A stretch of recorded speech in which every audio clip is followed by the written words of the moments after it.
Hey, I hope this finds you well. I got up this morning thinking I was going to share one thing with you, and then this thing happened this morning that made me excited. It felt really juicy, and maybe it is, maybe it isn't, but I hope you'll stick around.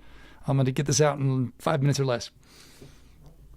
There's something that is a thing that I sort of unconsciously developed over the years. And I don't know if it came from what I do as a speaker, what I do as a coach, or what I do as a songwriter, or if it just came from living life. But I started to look for, when I would encounter a new problem, a new moment of challenge, I noticed a pattern that more than likely I have already solved for this problem in some other area of my life. For instance, in the last several years, I have learned to put a name to something that was just a shame for me for many years. And a self-imposed shame, perhaps, but a shame, feeling like I don't fit, I don't work, that there was a brokenness.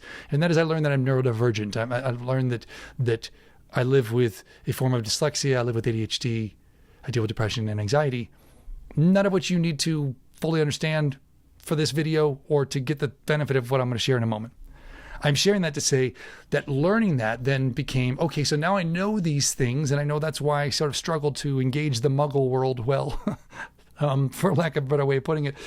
But what do I do with that? How do I prepare for it? How do I look out for that and sort of prevent those episodic experiences of it that can be really debilitating? And instead live a much more empowered relationship with what can be really profound gifts in my life. All those things I just named.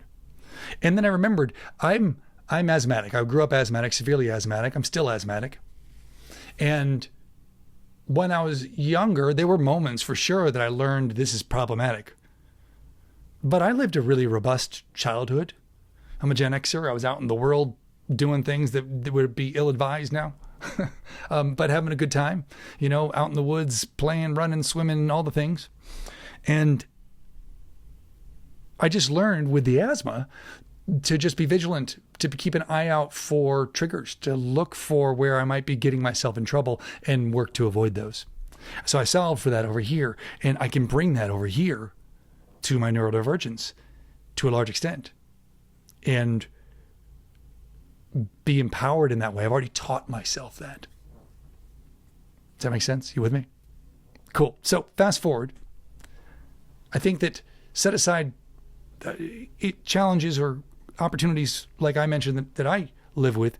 We all live with the experience in our lives of having really days full of so much hope and days full of despair, or waking to days where we feel hopeful, or the days that we feel despairing, or moments when something that we really wanted to come to fruition does.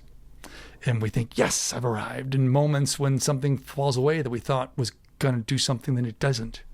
And everything feels like it's just over. Bring that into this morning. I do morning pages, which is to say I get up and kind of do a brain dump, for lack of a better way of putting it, in a notebook every morning for a certain period of time. And it's not coherent. It's not intended to be for anybody else's eyes. It's like, fill up a journal, burn it, move on. It's something I learned from Sonia Rao, who was a coach that I worked with, a creativity coach who's great, several years back, and continued doing it. I'm saying all that to say this. Here's the juicy bit. I realized this morning, I sat down and I went, oh my gosh, I start every one of these entries the same way. I start every one of my entries in that notebook with the word and. And. I start my day with and.